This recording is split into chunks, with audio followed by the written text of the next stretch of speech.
everybody, this is Tim Mai, and I have my good friend and mentor, I call him a friend-tor, Chuy Terrazas here with me today. As well as Isabella, she's in fact as Chuy's daughter, and our friend Thad as well.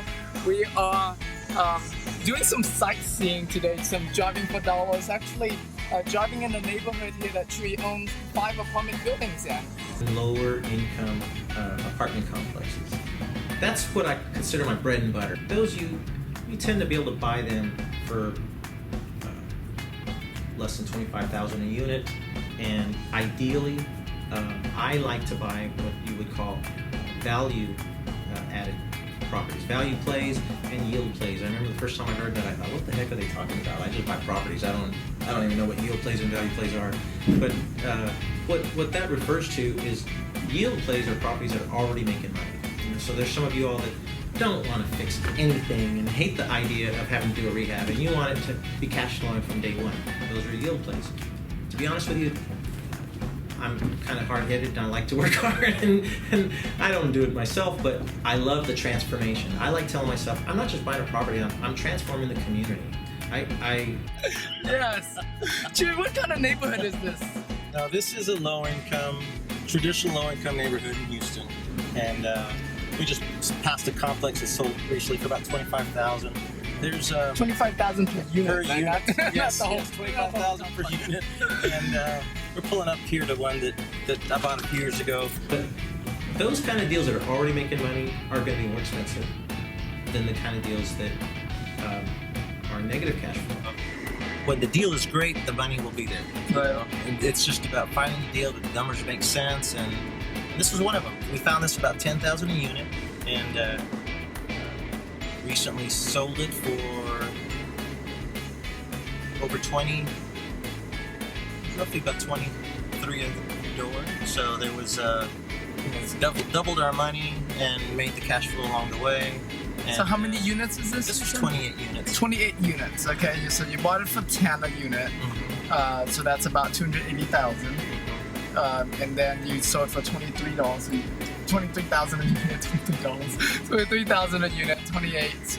What is that? $640,000.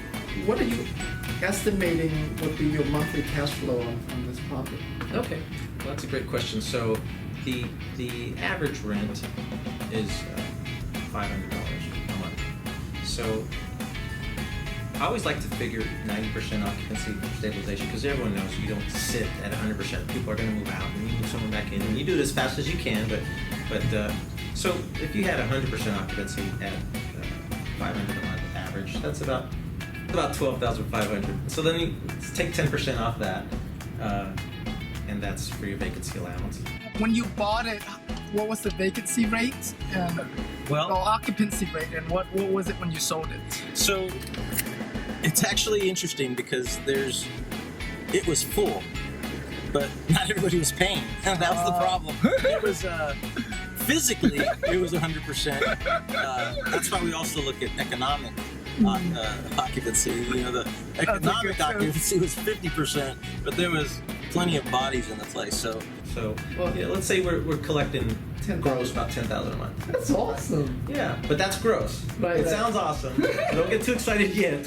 You know, a lot of people will go, "This is a cash cow. I'm collecting $10,000 a month." Well, that would be nice, but you've got property taxes, insurance, and so what are you guesstimating net would be? So traditionally, that type of property, the net ends up being about 50% of your gross. So my net operating income, NOI, is what that would be called after you take your expenses off, would be about $5,000, and that is your mortgage payment and your profit. That's what's left when you take off the expenses. Okay. NOI is from the mortgage payment and profit. Okay. So you know, so let's just say that you finance the $250,000, then that means then half of your net. So like so first is half of the $10,000 is $5,000 left for your mortgage and your profit, and so if your mortgage is half of that, then you end up with $2,500 net. Just say rough. It's exactly perfectly the little recipe I follow, the way that deal worked, because another piece to it is, so yes, you're correct, you take the 10, cut in half for expenses. As a rule of thumb, guys, Right. Every place is case by case. But in general, that puts us at 5,000 gross. But remember, I bought it for 250,000. Right. And so that's where you're taking 2,500 away. It leaves me 2,500. But there's a step in there that had us figure out why 2,500. And it's a 25-unit complex. So one of my little rules is I want to be making at least $100 a unit. Okay, so now those of you all that focus on houses, you know you can make more than that on a house. You can make 2, 3, 4, whatever. There's no one set number, obviously. But for apartments, it's almost not worth the hassle if you can at least make $100 a unit. So like in that example, I said, okay, I've got $5,000 NOI. I need to walk away with at least $2,500 each month. So if I'm taking the $2,500 each month, that leaves me $2,500 for my note payment. So the max I can pay, is going to be about $250,000. And so fortunately that worked within what they were asking for. Right. So there's a lot of people that would say, "Are you kidding me? I want $600,000 for that deal. It collects $10,000 a month." Well, I hope you get it, but it doesn't work for my numbers. Right. Flash this way, this complex, at the same time that we bought that one for 10 a unit, this one was selling for 10,000 a unit. This one was selling for 20,000 a unit. And so, it's amazing. There's people buying properties at all levels, and I wonder when that happens. I think, golly, that guy's got to be losing money.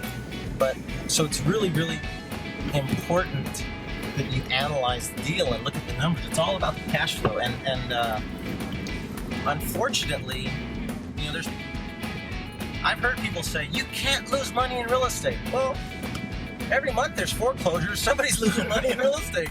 So, don't get lulled into thinking that every deal you see is a great deal, because there's a lot of deals that are priced at a price that don't make sense, and getting the education to sit there and know how to run your numbers is what makes the difference between overpaying or buying a deal that's going to cash flow and work for you. Right. So, and do you manage these properties yourself or your company, or do you outsource it to a property management company? I outsource to a property management company. I used to do it all myself, and Did Isabella help at all? Isabella's been along all through this, whether or not she wanted to be. a lot of playing hide and go seek at Home Depot. Yeah. Flash in this direction. This is a complex that we picked up in that period of time. It's 21 units. So this is 25 units is not like a very big complex, right? It would be considered as small in the apartment world, right? Yes. And so here's a little deal, 25 units, that would make you $2,500 a month for as long as you want to keep this property.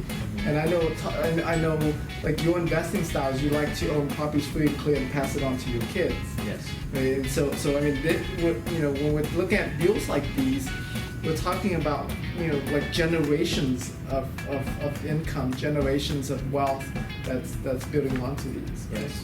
Yeah, when I started, those initial owner finance notes that I got and bankers, in those days, when you were doing a commercial loan, they would ask you, what do you want, 10 or 15 years? And you would think, am I going to pay this off in 10 years or am I going to pay this off in 15 years? And if you're feeling tight on cash flow, you say, oh, please give me the 15-year notes so I have more cash flow. And if you're feeling solid on your cash flow, you say, give me the 10-year notes so I can pay it off quicker. But I always ask for the longer term because I figured I want the choice to pay it off faster if I wanted to, but I have a backup plan of being smaller on my payments. But let me tell you something. Now, I have all these people buying, I know people buying commercial deals on 30-year notes. And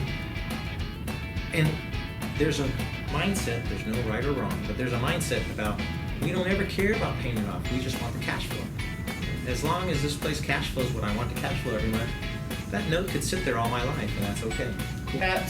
You share with everyone, like what are some of your best ways, your best techniques or best secrets to finding these deals?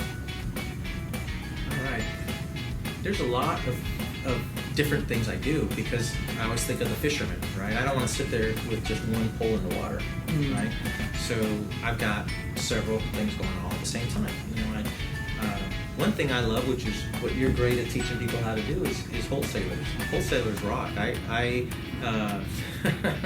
They do it, and you know, we're all in this together. You know, it's just it's really cool how they can go do their thing, sending out their postcards and all the wonderful things that you teach, and then they find the deals, and you know, everybody's different. What's great is I might buy a deal that you may not buy, and the next guy may not buy, and so you get to know what everybody wants, and I tell folks what I'm looking for, and so these wholesalers say, "Hey, Chuy, I got another deal. You want this?" And then here's a key: they'll be very respectful of wholesalers' time, because they're under a time constraint. That's right. So I don't say yes if I don't mean yes. I say, let me go look at the deal, and I'll tell you right away if it makes sense for me or not. And you know, sometimes I'll have to say no, and say, often I say no.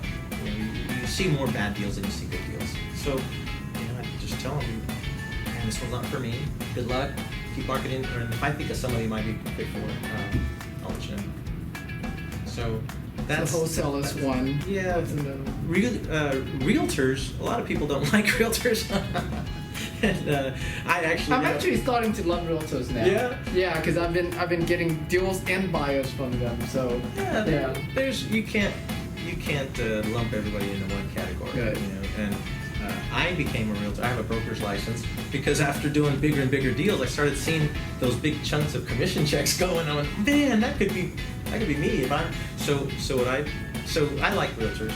And when I started doing it, I found a deal that I wasn't going to buy. I could tell the owner, I'm not going to buy this, but you want me to list this for you? Maybe I can sell it. And so it was just another tool in my tool bag to work with, and still being a problem solver. You know, I'm still helping this person even though I'm not going to buy it. So the other real powerful thing right now is just using your technology. What's available on the internet is amazing. I have sites that I go to that I set my parameters of things I like to look at and the kind of properties that work for me, and I'll just be walking around with my kids doing something, and I'll get a text message from it saying, here's an alert, this new property just went up and it fits your criteria. And literally a couple months ago I bought an apartment complex that very way. It was from an alert, and I called the guy, and I was able to jump on it before. It was surprisingly in nice shape physically, but it was losing money, and it was because the owner had passed away, and his family members just weren't operating it. It happens a lot, right? People, that's not what they do. So it sat there, and every time there was a vacancy, it would sit 80% occupied, 70% occupied, 50% occupied. It just kept going downhill. So at that point, I was able to buy it because there's a negative cash flow for only about $10,000 a unit. So imagine buying it's cheap. $250,000 buying a 25-unit apartment complex. It's pretty neat. You know, you go into some neighborhoods here in Houston and people pay that for a duplex. Yeah, no kidding. So yeah. How many units? 25. 25 units.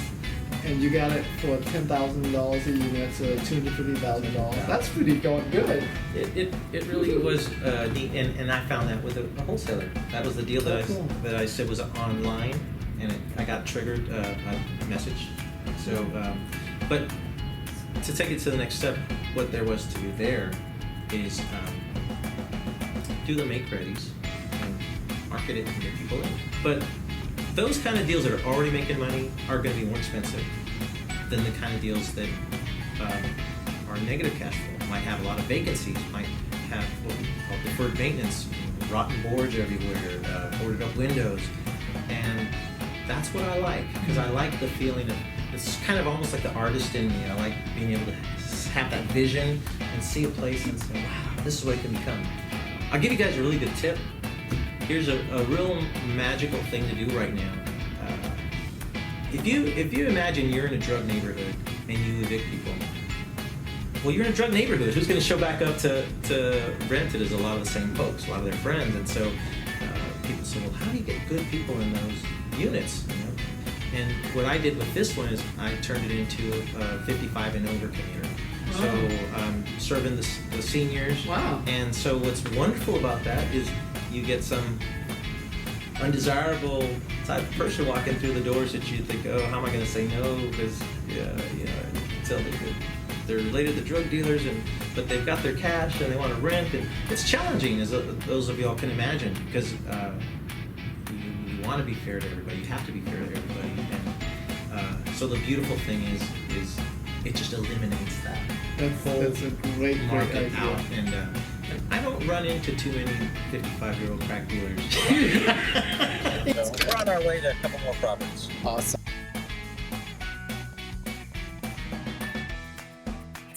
So we're here at another one of Chuy's properties. He's actually trying to sell this property right now. So if you want to buy, do look for the loop there. But Chuy, share with us a little bit about this property. So this is one of the 5 that we bought when all the foreclosures were happening. This property bought at about half the value of what it has now, and the biggest reason for that was the income. And so one really powerful thing about apartments is you can drive the value up by driving up your NOI, net operating income. And that's really powerful. In houses, you're limited by the comps. In apartments, you can be worth quite a bit more than the guy down the street if your income is quite a bit more than the guy down the street. So I really like that because that's a big difference. Right. And how many units are there? This is a 29-unit complex. And when we got this, was really run down. We had probably half of the place empty, and half of those people were not paying. We cleared everybody out, and we started getting really nice make-readies. One thing that was really kind of neat about this, if you look, you could see the numbers. We used nice numbers and made the doors look nice, vertical blinds. Doing things that people in this neighborhood, other landlords don't really do that. A lot of the properties in this neighborhood, the landlords get a Sharpie and they put the number written on the door. And so there's a great saying I love. The difference between ordinary and extraordinary is just that little extra. And so I find you give these low-income families just a little extra, and it's really easy to stand out exponentially against some of the other landlords. Yeah. Yeah, and I like what you were actually in one of the units, and I saw like it's all tile, even the countertops is all tile. We're always talking about most of my investing I do with the mindset of passing it on to my kids and be long-term. So, for example, that tile, to me, that's something that's going to be there for years. Yeah, thinking long-term, thinking about taking care of the tenants, and I just like having one of the most well taken care of places and one of the best prices in the neighborhood. And then people don't want it. It's really simple. So we're here at the 5th property that Chuy bought all in 60 days. And as you can see, I mean, these properties that we looked at today, they're not very expensive. Chuy bought them for anywhere from $250,000 to $300,000 property. Not very, not too far different from buying a house. Imagine if I have that one vacancy on a $250,000 house. Now I'm in the hole $2,500 to come out of my pocket for that mortgage. Where can you go buy a $250,000 house and make $2,500 a month net on? There's one really powerful reason I do this, because a lot of you guys are making wonderful cash flow already with your houses, and that's phenomenal. There's 29 units here, and the way I saw it is if I went to have 29 houses and close 29 deals and get 29 mortgages, that just seemed like a daunting task. Yeah, so I hope you enjoyed this I guess case study video apartment tour, and we're looking forward to catching you on the next video.